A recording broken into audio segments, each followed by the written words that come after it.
Hello and welcome to my video. This one's a little different. Instead of putting my commentary on after I've made the video, I'm going to talk as I paint.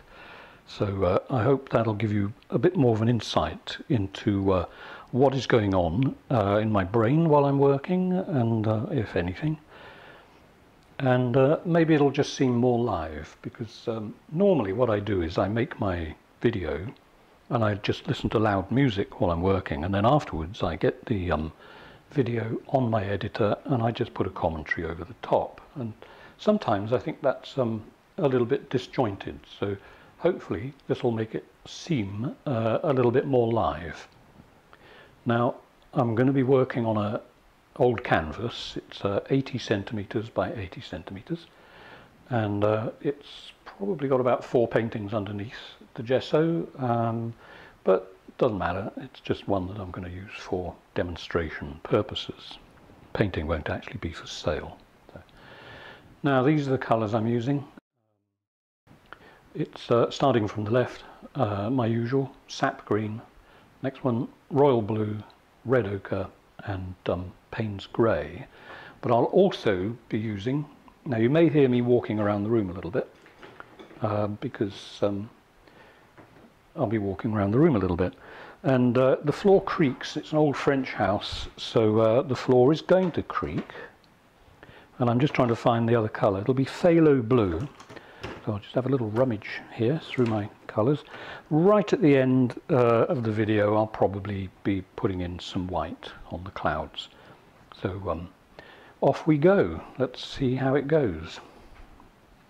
Maybe a complete disaster, but you never know.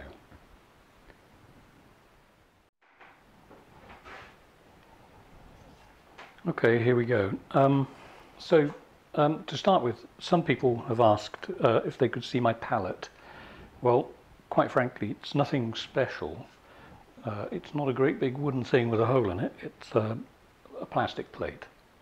And these are the last of the plastic plates that you can get in France, because they've decided that it's better for the environment to stop producing them, and I totally agree. Paper plates, for me, aren't much good, because when you put the paint on the paper plate, it leaches out all the oil, and you end up with very, very dry paint, which will get you nowhere. So I'll be looking into either, well, you know, going back to a real palette and trying to keep it in my mind that I need to clean it occasionally, or I'll use china plates, and I'm sure I'll get through quite a lot of those too. So I'm gonna just do something here that's freestyle. It's just a feeling painting, really. It's not a it doesn't exist anywhere, not even in my mind at the moment, but I have a sort of feeling. I want to, obviously with my paintings, you see, it's all about storms and drama and powerful skies. I just can't get it out of my system, and I don't think I really want to, actually. Just like that sort of thing.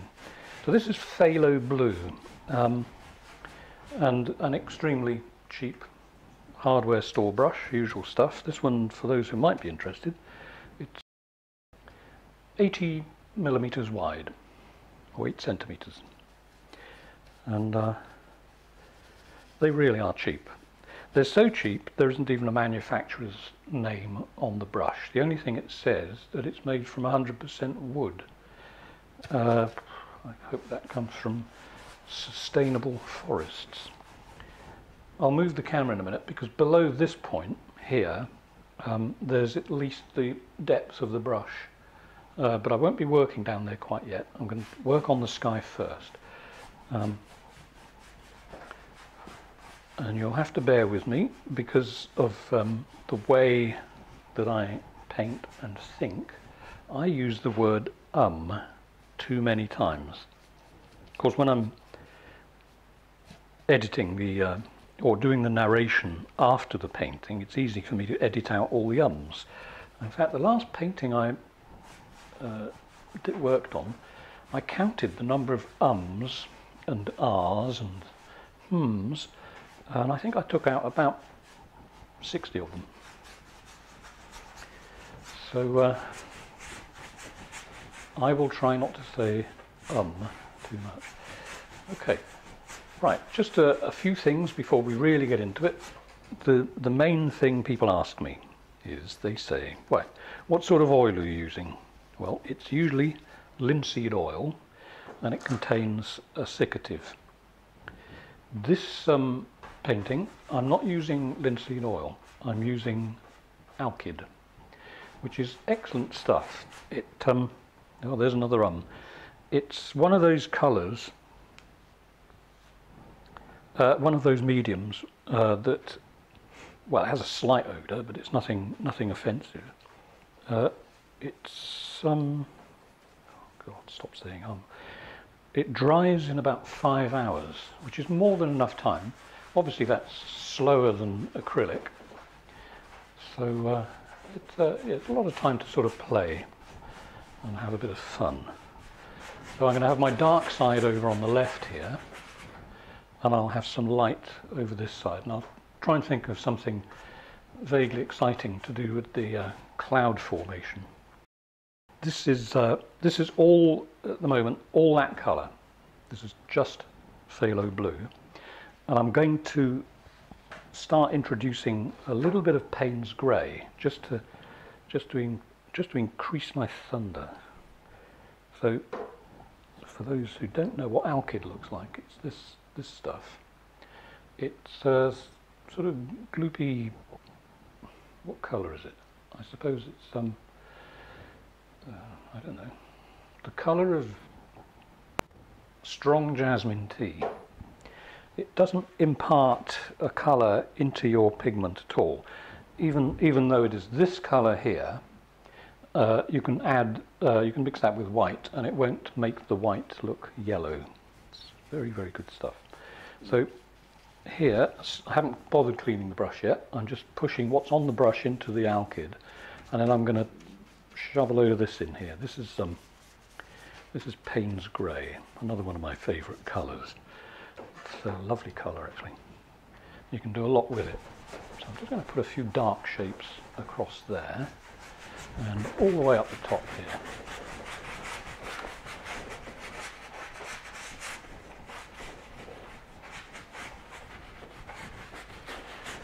Now you may think, well, I couldn't work that fast. What you have to do is not say things like that in your mind. Try and keep your mind totally open to all possibilities. If you can hold a brush like this, you can choose to paint like that, or you can choose to paint like that. Either way, all you're doing at the moment is getting the paint on the surface. This is obviously canvas. My favoured surface for working on is plywood. I absolutely adore the effect of plywood. It's just, well, after you've sand it first, then gesso, then sand, then gesso 3 times, you can end up with an extremely smooth surface. And as I say in most of my videos, it's the texture that I want in my painting is the one that I choose to put on there. The thing with canvas, there's nothing wrong with canvas. I mean, you can make canvas really flat, depending on how you treat the canvas in the beginning. What I do is I have a metal spatula, which is in this room somewhere. Just have a quick look around. So you will all have seen this type of spatula. There we are. It's like this, and it's never been used for scraping wallpaper or anything. It's purely for putting gesso on the canvas. So you lie the canvas down, put a big glob of gesso in the middle, and then run the spatula back and forth. Obviously not upright like this, because it'll all just sort of drop. And then imagine you are you're plastering a wall, I suppose. And if you do that back and forth, you fill the grain in the canvas, and you will end up with an extremely smooth very pleasing surface to work on. So, quick look in my camera, see what it looks like. Okay.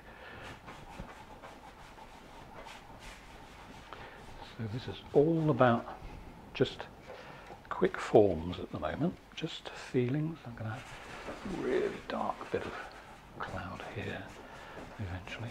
Just push that across there like that. Now if you want drama in a painting, you really got to you've got to let your arms express the feeling that you want. Some artists won't agree with this. They'll say, "Oh, you must draw the thing out and plan it and make everything precise, and then paint. Well, I don't know. It's like a bit like, to me anyway, it's a bit like painting by numbers when you do that. It's like, oh, there's the shape. It's all nicely planned out. I don't like that. I like this sort of free, tonalist look. So I'm making it dark over there, but it doesn't matter at the moment. I just want to sort of get some tone on there. I'll be using a big brush in a minute. I'll just go and grab the big brush. These I used to use, well, in fact I've got a selection here. I've got excuse me, I've got this one. As you can see, it's fair size compared to the one I'm painting with at the moment. This is 15 centimetres, this one with the paint on it is 8 centimetres, so that gives you an idea. There's another one here that I haven't actually used yet. This is enormous. It's almost like owning a dog with a handle on it. It's, what is it?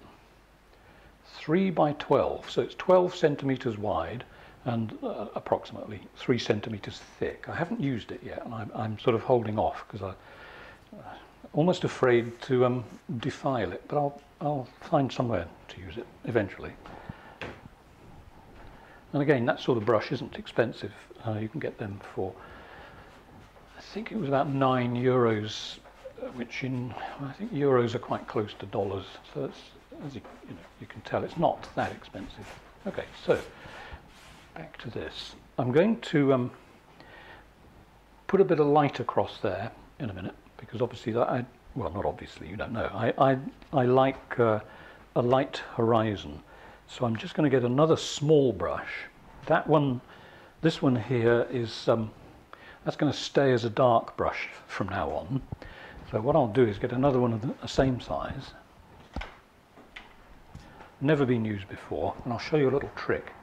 When you go in a hardware store and you get one of these, the first thing you need to do is check that the hairs aren't going to come out. That's irritating.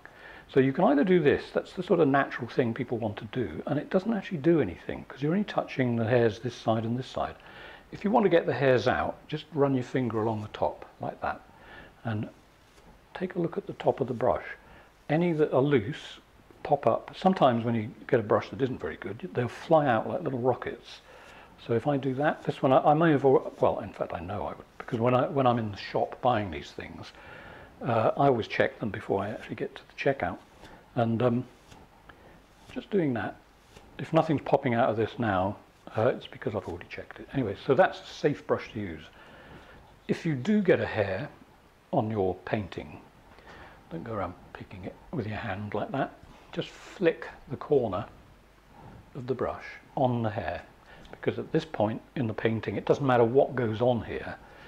Everything is fixable, and it's fixable just with a quick swipe. So you get a hair. Oh yes, there's a hair. Now there isn't a hair. So there was one there. So it leaves a mark. You may be able to see that. So in fact, it's quite a nice mark. Always keep an eye on your marks. So there it is, gone. There's the mark gone. So it's nothing to worry about.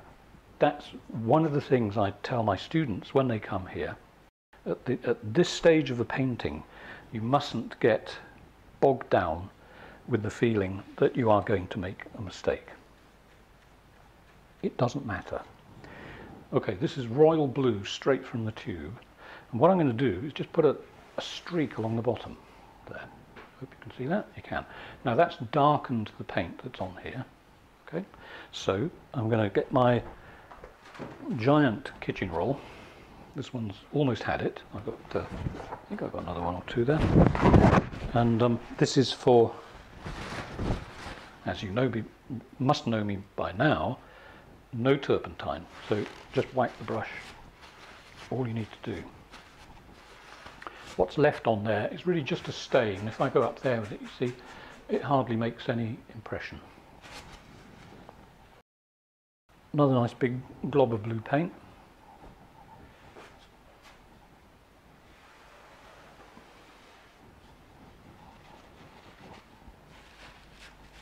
Another quick wipe. What you could do, this is a nice effect. You could do this. You could get your big brush. I've got several of these, so it doesn't matter if I get this one slightly contaminated, and just do that a few times. Nice effect. Just find somewhere to put this other brush. Of course, you're hearing all the stuff you would never hear. I'm going to really try not to use any expletives if anything goes wrong. I don't usually swear anyway. So, another one, another one, another one, all the way across. Nice quick effect. Now you can say, okay, there's these lines. Oh, what are we going to do about these lines? Well, you're just going to do that. And the lines will go away. There's a hair. You may not be able to see it. I don't really want to move the camera in because it's just a hair. It's not worth looking at. So to get rid of it, just touch it. And that hair is now on the end here. So I just go back and forth a few times. There. Now that's all I'm going to do at the bottom along here until I put the landscape in. So now I'm going to go and work on the top. So I'll just, I'm going to try and keep the video going. And just adjust the camera and hope that the focus doesn't go out. So I'm just going to show you the top of the canvas because I'm not at all concerned with the bottom part. There we are. That should still be in focus, I think. I hope. And in a minute it'll be time to actually get some white up here. All these streaks up here, there's lots of streaks in the paint, they'll all go away very soon. That's just a temporary thing. The other thing I think I should say is that when you're painting a picture, if you're doing this sort of picture, don't worry about brush marks. This is a tonalist painting.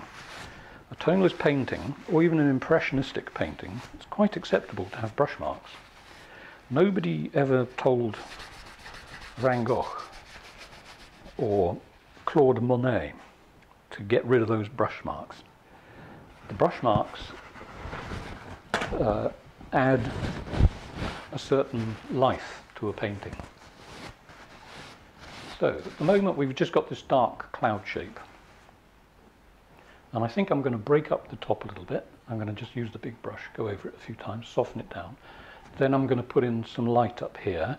Once I've done that and I've got the sky reasonably interesting, I'll start to work on the landscape. And it's very easy to get the landscape. Once you've done this light area on the bottom, the landscape will blend into the sky and you can get an amazing quick effect of perspective. It's not at all difficult. So yeah, I was totally lost track of what I was saying earlier. When my students come here, the first thing I say to them is, do you find painting difficult? Quite often, I think out of all the students I had last year, pretty well everyone said, yeah, it's difficult. And I guess that's why they came here. But you have to convince yourself that painting is not actually difficult, because all you're doing is putting some colour down on this surface, and then you're pushing it around. It's a bit like, think of it as pushing around coloured toothpaste.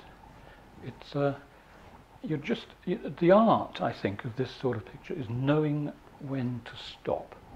If you go too far, it'll start to look overworked and stiff, and that's something you don't want. So I've got a nice threatening cloud in the middle there.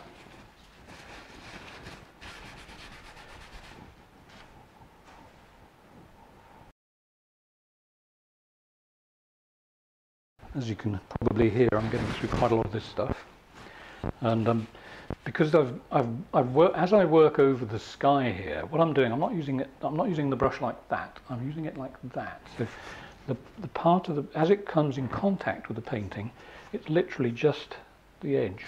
You can see as the colour travels up the edge of the brush. So the brush is almost flat to the painting. Obviously, I don't want my knuckle to catch on the painting, but it's just the lightest skim. As I say to my students, imagine you're brushing the wing of a butterfly. That's how gently you need to do it. Until you really get more confident, you can actually sort of put a bit of pressure on it. But to start with, lightly as possible. So, where are we? A bit of white, but I'm not quite ready there yet. I'm going to just try something else in this area. I'm going to use the pale blue brush again, and I'm going to get again a little bit of well, I say a little bit, quite a lot of royal blue.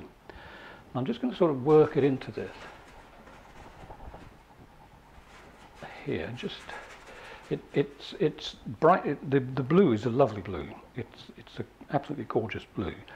Of course, I'm working wet on wet, so as I put that on the picture, it's going to mix with what's already on there, and I don't mind about that, because cloud does come in layers. You get all different kinds of layers of, well, everything really. Any colour you want to put in a sky will usually work, and even day glow pink, if it's used the right way. Not something I do often, but skies are they're all different. They have all kinds of colours in, and for some reason my camera decided to stop, so you might have missed a little bit there. So I'll just continue. I basically added this bit, but you may not have seen that, so I'm going to work up here now.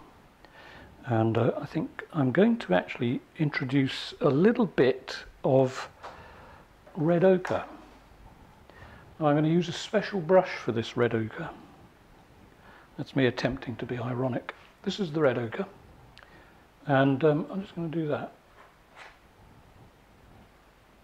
So there's one more brush that doesn't need cleaning, and I don't need to get a clean brush for this. I'm just going to use the light blue brush again and add a little tiny bit of liquid to it and just smear that around up in the corner.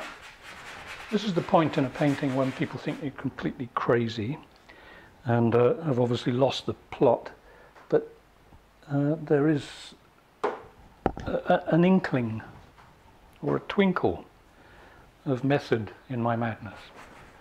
So I'll just shove that, a little bit of liquid on there.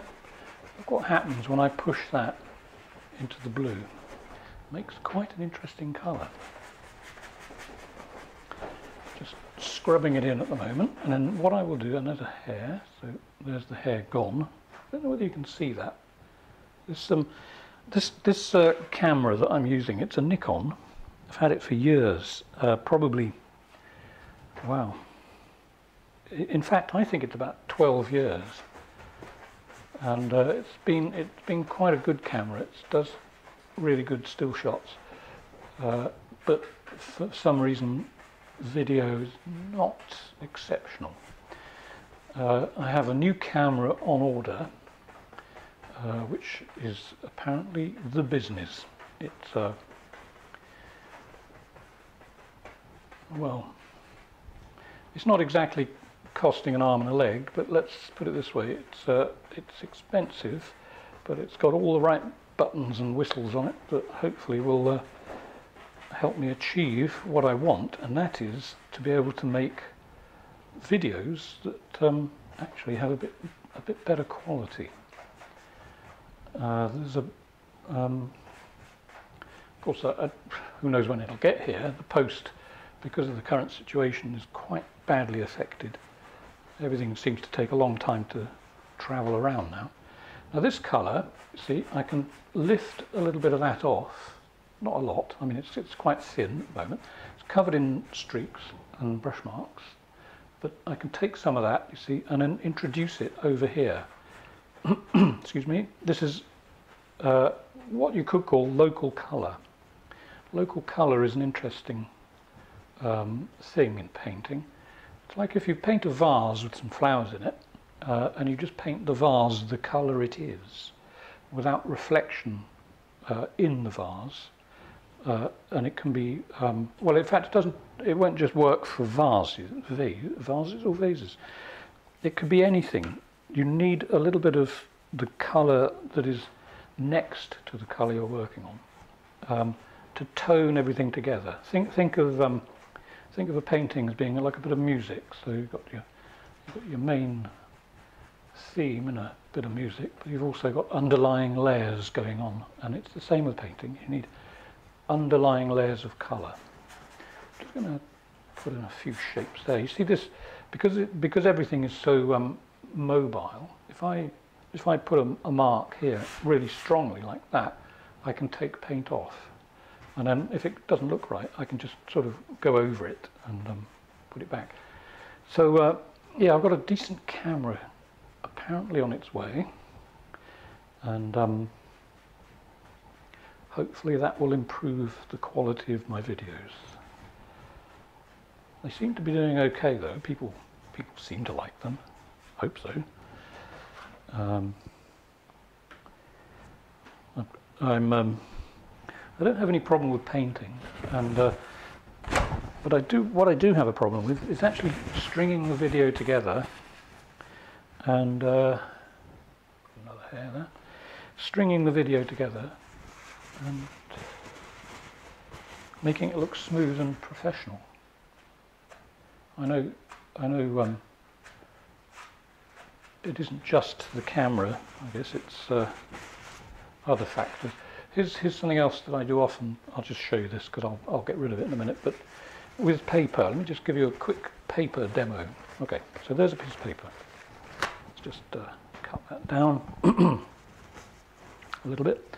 If I fold the paper like this, I end up with a smooth surface. Now that is perfect for adding a bit of form to your clouds.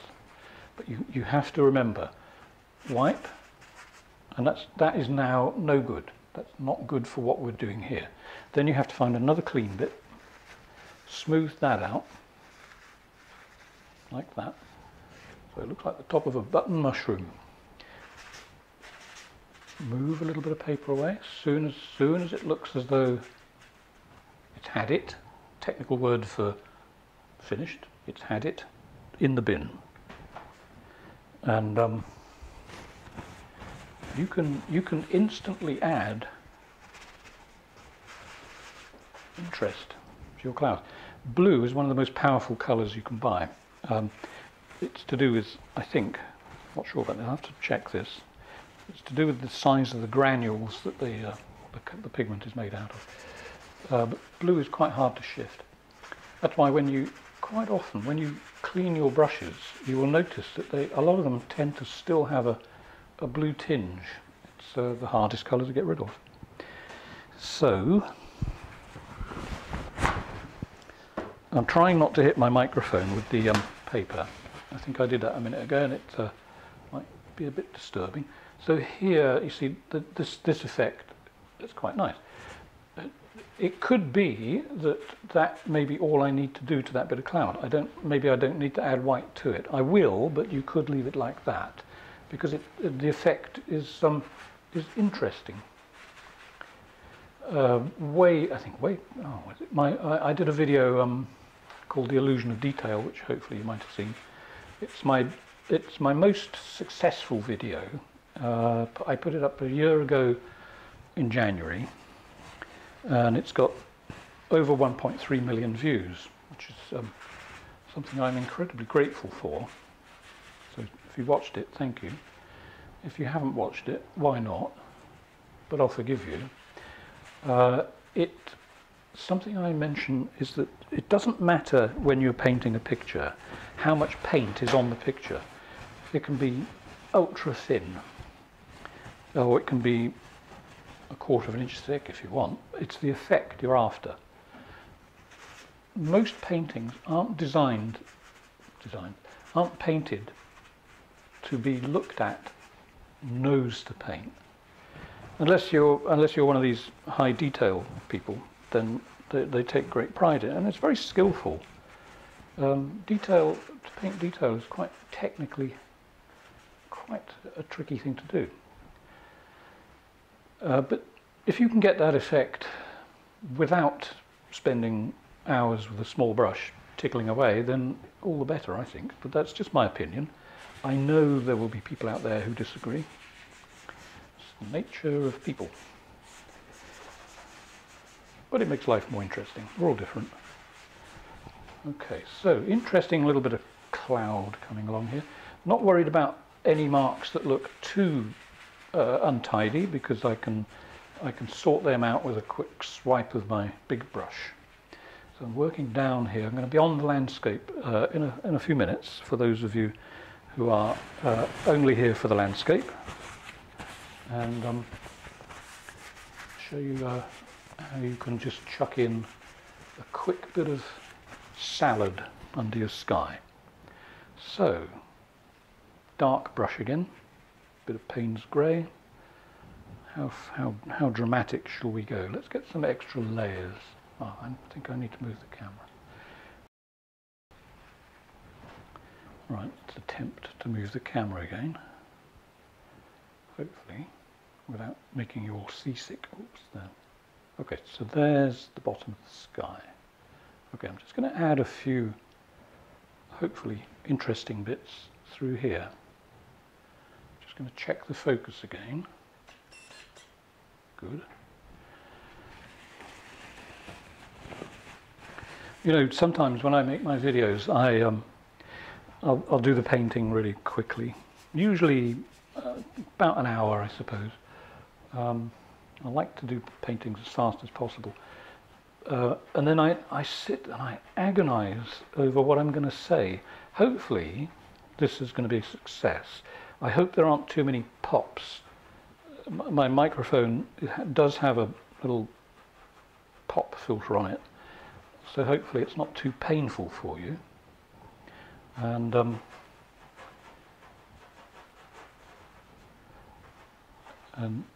maybe you can even hear the brush on the painting.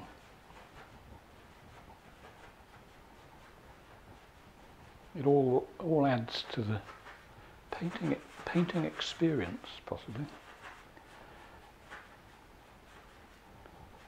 Okay, so as you can see, it's I don't. Start again. When I paint a sky, I don't hold the brush this way up unless I'm actually on the horizon working down to the landscape. When I'm working on a sky like this, the brush is always this way up.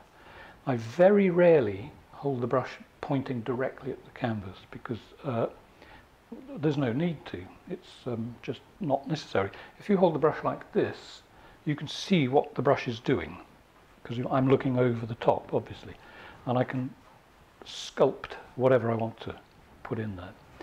So here we go, a few more what I hope are interesting things in the sky. I'll move the camera again in a minute. I'm trying to get the feeling of this being close to us at the top. Obviously the sky comes over our head, and then it goes down and away, down through this bit here. So, but before it gets to the horizon, I want to put a few little distant clouds. Obviously the clouds close to the horizon are going to be smaller than the clouds at the top. It's the same.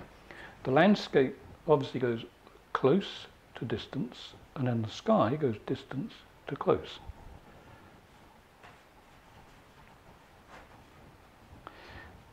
Sometimes when I'm doing this, I start to see a landscape around about this level, because that could be the horizon there. And these shapes here could be, let me demonstrate it, these here, if I just put something dark there, and then a shape here like that, you see. Now you see how that suddenly looks as though it could be a horizon through there. I don't actually want it on this painting, so I'll just get rid of that. But that's how you can get a really nice, distant, foggy, toneless landscape without breaking a sweat. And these marks here, these light marks in the cloud, these are not planned. This is just moving the brush to actually see what happens. And if it looks good, step back, leave it, contemplate on it for a bit, and then you may decide that actually you don't need to do anything more to it. Maybe I will probably zoom in a little bit later to show you all the kind of marks there are up here. Trust me, there are big brush marks everywhere, all over the whole painting. They will obviously go very quickly when I, do that over it. So I'm not going to worry. This thing that I've just put here, I don't want it there. This is a square painting, and that is approximately halfway up the painting. If you're painting a square picture, try not to cut it across the middle. I always say these things, and I sound like I'm dictating. I'm not really, but if you cut a painting in half, you need to be extremely skillful to keep people's interest in that picture. We tend to like, I say we meaning human beings, we tend to like the rule of thirds. So if you're adding a big dramatic sky, the bottom third wants to be landscape. If the sky is boring and you're more interested in the landscape, you have 1/3 sky, 2/3 landscape. But that's not what I'm ever after. I always like a bigger sky. So this thing here that looks like a few trees on a hill, possibly, I'm just going to sort of smudge it away, like so. There we are, that's gone. And that effect will go in a minute when I add more light cloud into that area. Okay, so I think it's time that I put some white on this, try and get the twinkle in it, as I call it, and then I'll go on to the landscape. If you're still here, well done. Thank you for staying.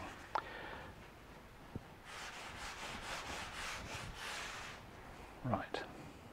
Okay, so there was a brief pause there because my battery went flat. So I'm back, and I'm going to start playing with the sky. Let's just get that camera pointing up a little bit more. It's a bit of a reflection on the top right there, but it's not too bad. And for this bit, I'm going to be using this and some of that. So this is just titanium white, straight out of the tube, and we'll see how it goes. I think possibly, let's see what we can do. Let's have a bit more white here, I think. A few little bits up there. This is one of those moments where narration is tricky because I'm going to be telling you what I'm doing as I'm doing it, and you can see I'm doing it. So it's good. It may sound, some of it may sound silly. So I'm putting a bit of white on. Anyway, there's a bit of white, and I guess now I'm sort of past the stage where I'm not really thinking about much. I'm just sort of planning a sort of movement of white. Of course, the palette knife, when I put the white on, picks up the blue. That's not a problem. You just wipe it off. Pretty obvious.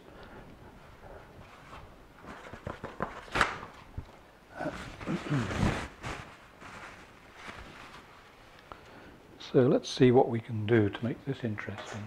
I think the cloud has to come around there.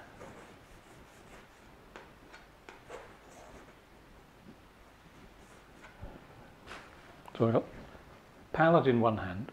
Excuse the slight camera shake. I need to turn the view around so I can see.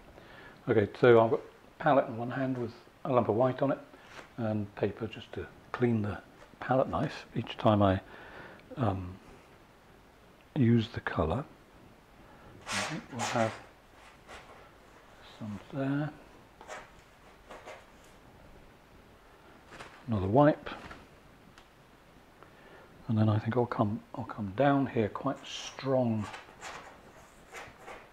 white there, and then I'm going to trail it along the bottom, so we'll have that. One thing I always repeat, when you paint clouds, by the way, don't conveniently end the cloud before it hits the edge of the painting. It has to go off the edge. So there we go. Imagine you're looking through a window and you can't see some of the clouds. It's over there somewhere. And here I'm going to put a few strands of white there. You'll understand why in a minute. When I apply the big brush over the top.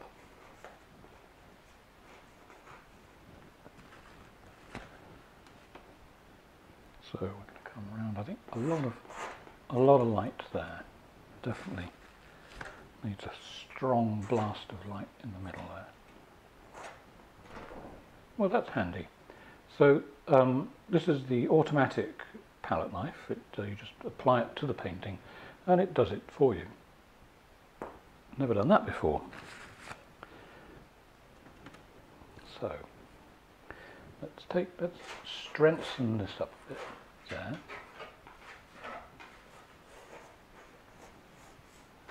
And then I think as it comes down here, just make sure that it's in the viewfinder down there. I'm going to sort of have a few long streaky light bits of cloud there. Something else that you need to consider when you're painting a picture, where is the light coming from? I don't actually think about it myself, and I think, well, it depends on the effect you want to get, really. I want a general light. I want a focus of light here, but I don't want anyone to say, oh, the sun must be behind this bit or there. The sun for this picture is really either up the top there or over on the right somewhere. Just sort of keep it reasonably general. Because light in a landscape bounces out around all over the place. So. Okay, so I think a few interesting bits through there. May not look interesting at the moment, but it'll get that way. Trust me, I'm a cloud painter. Okay, so a little bit more there. And I'm going to introduce a few other colours in there, I think, too. I can feel a colour surge coming on. Right, so the first stage, once you've got that on, which I guess technically is the second stage, is to blur it a bit. I'll just give my hands a quick wipe as it gets everywhere. Okay, so this one has got some blue on it. It doesn't matter. I'm going to take some of that blue off just by doing this. That takes quite a lot of the paint off.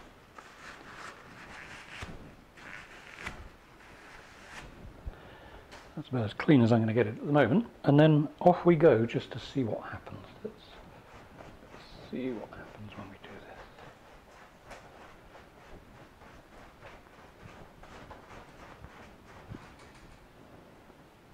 this. Almost immediately it starts to get interesting.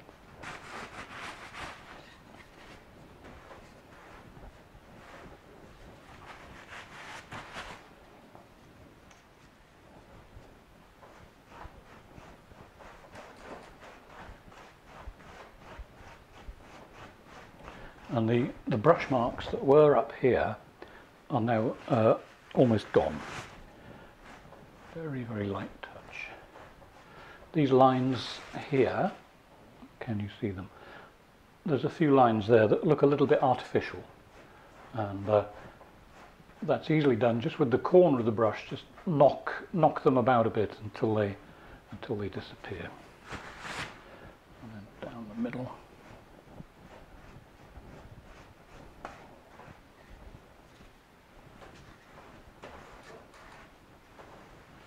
Now the liquid that I've used is actually drying off a bit.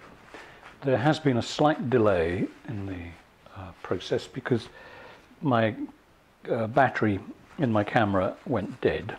Another reason for me to buy a much better camera. Apparently the one I'm getting, the battery life is 8 hours, I think, which will be wonderful. Just have a little bit more there. This one, although, as I said earlier, it's not a young camera anymore. It's about 12 years old, and I guess considering its age, it's doing pretty well. The battery will last around 20 minutes. And to be honest, I don't think it was much more than that when I first bought the thing. So it's doing all right. Okay, so I'm working my way down the bottom here now, getting closer to where the landscape will be. So I really need to sort of, I'll move the camera in a minute, but I need to get some nice light across there. And in fact, I'm just going to tilt the camera a little bit.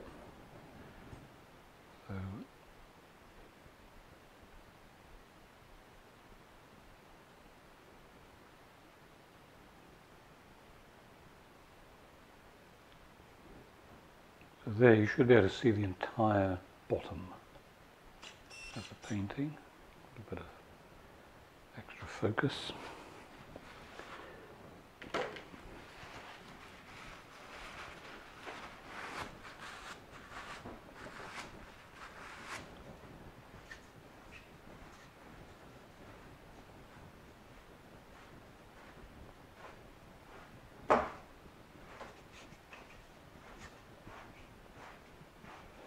Yeah, the liquid is drying off nicely. It's got a nice stickiness to it now. Now here, this is quite a strong little band in the middle. I don't want that. It's too centralized for me. So I'm going to use the edge of the brush like this and just stretch it out a bit and break it up. And then a quick wipe across. And that spreads it nicely, much better. Okay, now, what do I think needs doing next? I think possibly, I'd like to get a sort of golden colour here, but I'll have to let it dry before I do that. So I'll apply that at a later date using a glazing method. So for now, I think, tell you what I'll do, I'll put a little bit of red ochre in it. This time though I'm going to apply it slightly differently. I'm not going to just squirt it straight onto the canvas. I'm going to use a brush. And I've got this one which has got pale blue on it, but that's okay, it doesn't matter. I can just give it a wipe. There's obviously blue already on the picture, and they're going to mix. When I put this on, it's going to mix. It's going to end up a little bit like the colour that was at the top right-hand side, which you'll see in a moment or two when I adjust the camera again. So here's a little bit of red ochre. I always say that. I always say a little bit. It's actually a lot, but yeah, maybe too much. But it doesn't matter. This is the frame of mind you need to keep. It doesn't really matter. Everything can be fixed. So I'm just going to put a streak across there. Okay, so there's a, believe it or not, is going to be where the landscape and the sky start to come together. And I hear people say he's lost it. He's gone crazy. No, he hasn't. Not yet. I'm going to just keep pushing it until I see where the sky and the land come together. And then I'm going to be adding some sap green. So this is going to be a nice transitional colour. I've got a hair there, so I'm just going to remove that. Gone. A couple of swipes and it's fixed. So I'm quite happy with what's happening at the bottom there. I'm just going to work on this bit here. This looks a little bit too much like a UFO. Some of the comments I get, by the way, I had one recently and said that the person said they could see two cats in my sky. Interesting. I didn't intentionally decide to put cats in there, but I didn't see them until she mentioned it, and then of course I can't stop seeing them. So some people say they see pigs, and some obviously see faces, human faces. There's a name for this, like pareidolia, something like that. This cloud here, again, it's just too there. So I'm going to make it more over here as well. It's got more of an over here-ness to it now, and a little bit more of an over there. Okay, so that should be interesting. Hope so.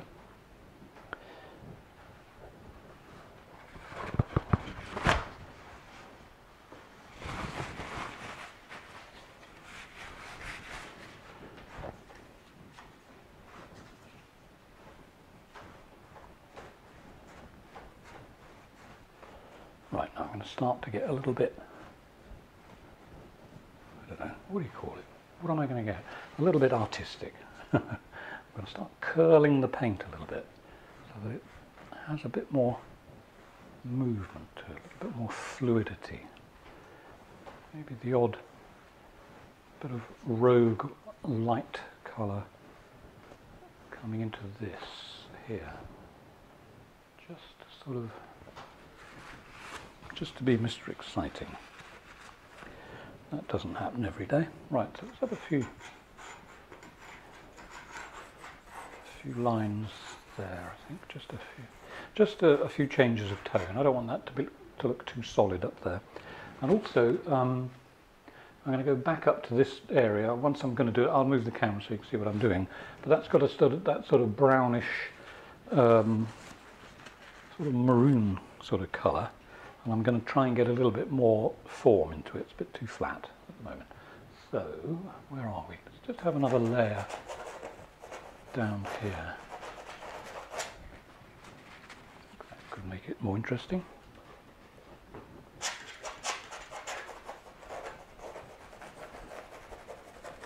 There's a lot of lines showing on the painting from my angle where I can see it, because the paintings that are underneath, and also the gesso has left a few streaks. Doesn't matter, they'll go away. Okay, so here, a little bit of work there. Softening.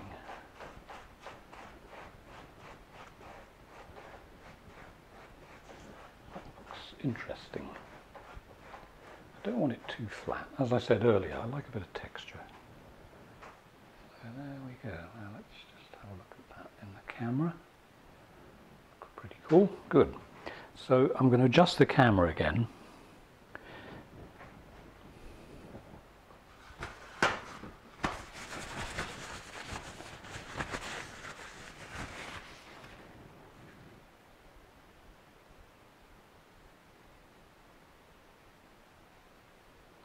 So that bit top right has got a little bit of a flare from my light. Not much I can do about that. I suppose I could turn the whole thing. I'll just pause there and I'll come back. Now then, as you can see, this area is flat. It's like a patch that's been put on the painting. This one over here has got a little bit of movement in it, light into mid-tone into dark. I'll probably do a little bit more on that later, but I'm not sure yet. We'll see.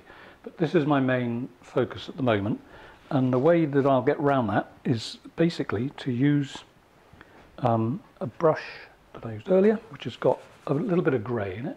That's all. And I think I'll just put a little bit here and a little bit on the underside of the cloud there. That'll hopefully bring that over slightly. It usually does. There we go.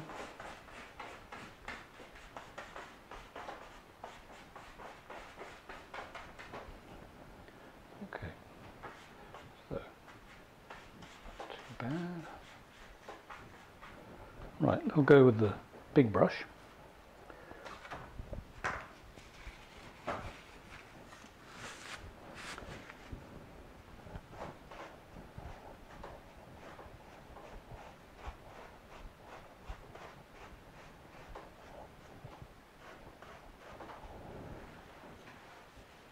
Okay, I might leave that like that for now, because I want to get on to the landscape. The problem is with these videos is not to make them too long. Now, if you're going to paint a picture that takes approximately an hour to paint, and you're not going to speed it up, and I don't think I'm going to be cutting anything out of this, because the soundtrack and the video are connected, so really it might interrupt what I'm saying.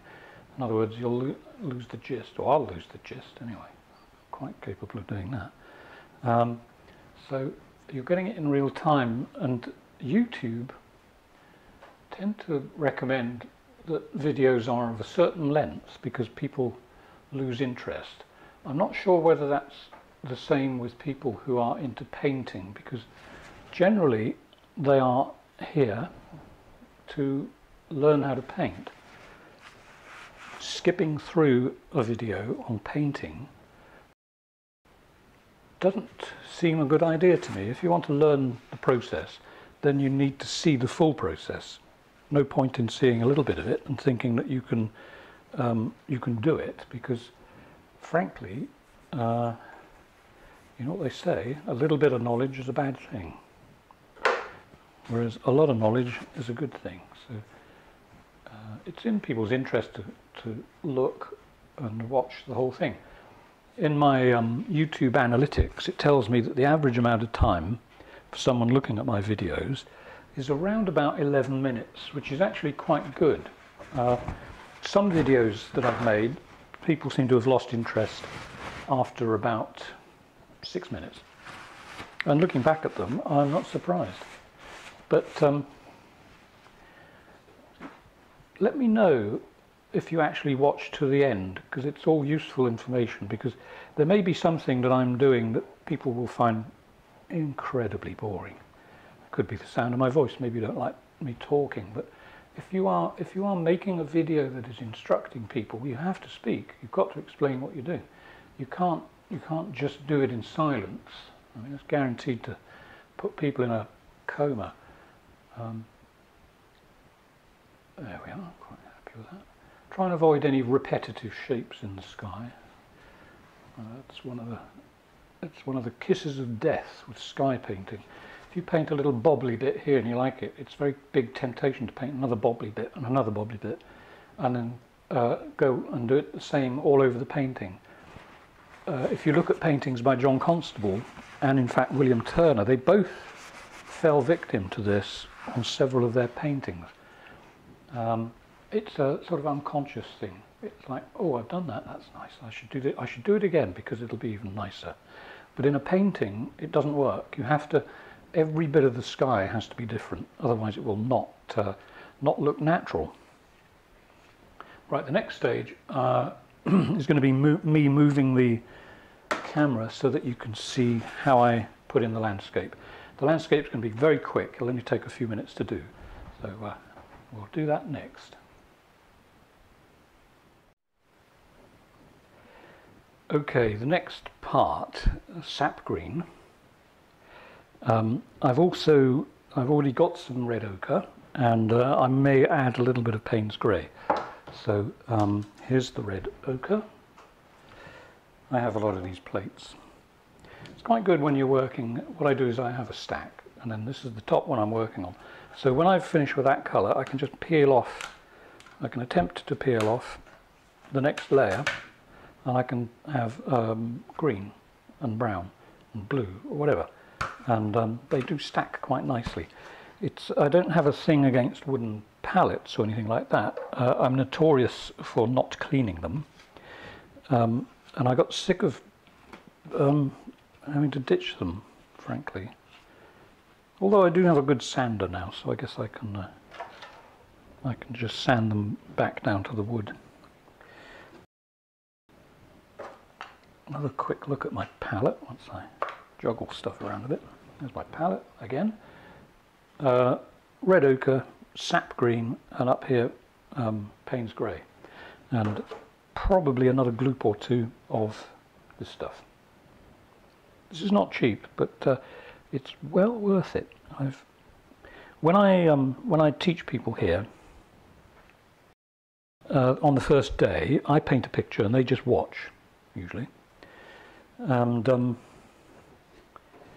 I literally bang something out in about an hour. I mean, it's an hour painting, all in just 2 colours, just to show them how you can relax and get the structure of your painting without too much hassle.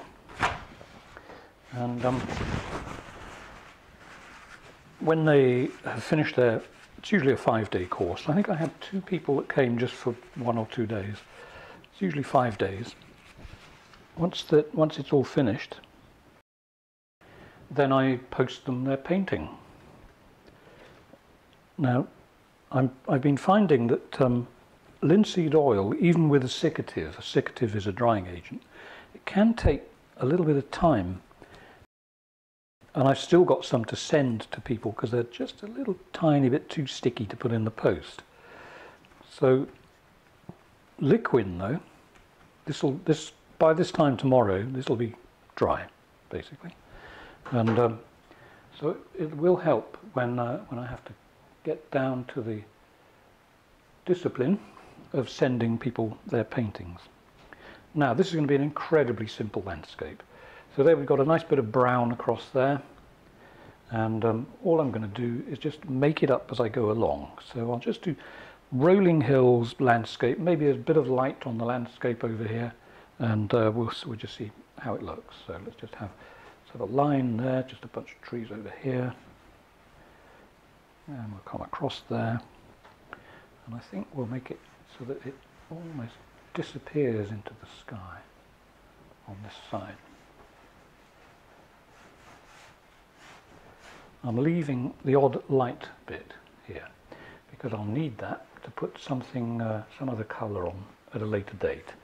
So this is just, so let's, in fact, I'll tell you what I'll do just for speed, excuse me, is I'll just break that up so that it could be a light field with some trees in front of it, or it could be water. Maybe it'll be water when I finish off painting next time. So down here, again, I'm going to do exactly the same thing. Just going to leave some bits of canvas showing through and just see how it looks. So, yeah, that's okay. And a little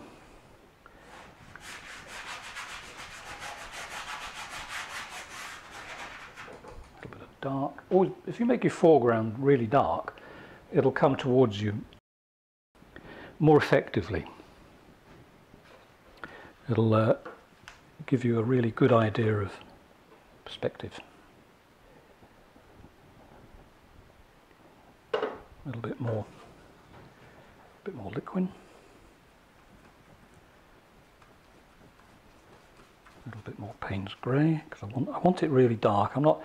The landscape is really just. I often say this. It's something for the clouds to sit above. So I'll just do impressions of trees just with some shapes here.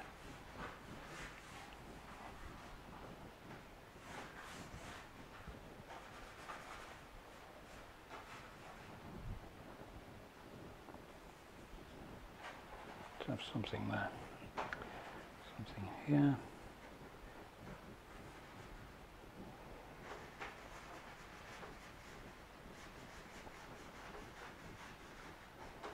Who knows what that is over there? As long as it looks like something, that's all I'm after at the moment. I will do. I'll do another video, which is really concentrating on the landscape part more. But this one, as you know, has been mostly about sky. So just a few little shapes in there that could be trees. What should we do here? Let's do another dark shape there, even darker.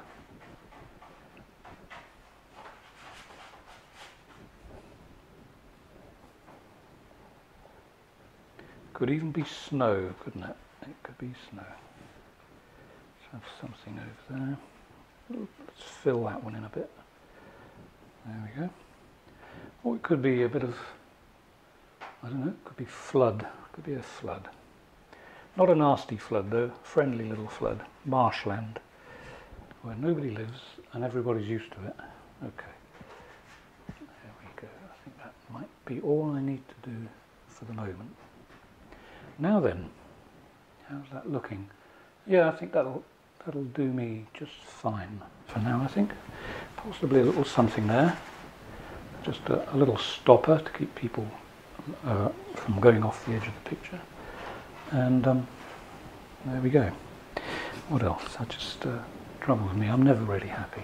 So let's put a few dark bits over there as well, just to give the appearance of something. So there we are. I think we're coming to the end of this now. I wonder how many of you are still here. As I said earlier, thank you if you are. I hope you've enjoyed the video, and if you do like it, please subscribe, hit the little bell button, watch the video many times, just in case you want to actually copy. It's a good thing to just keep looking at it and looking at it.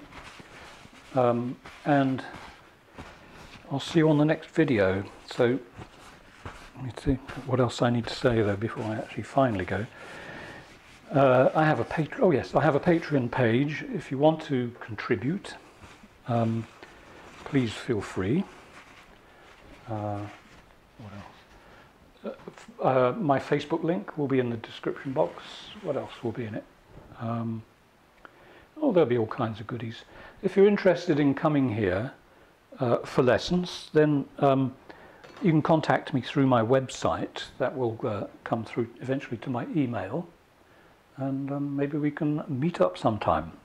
So I'll just get a good picture of this from the front, and as I said, take care, and I'll see you on the next video.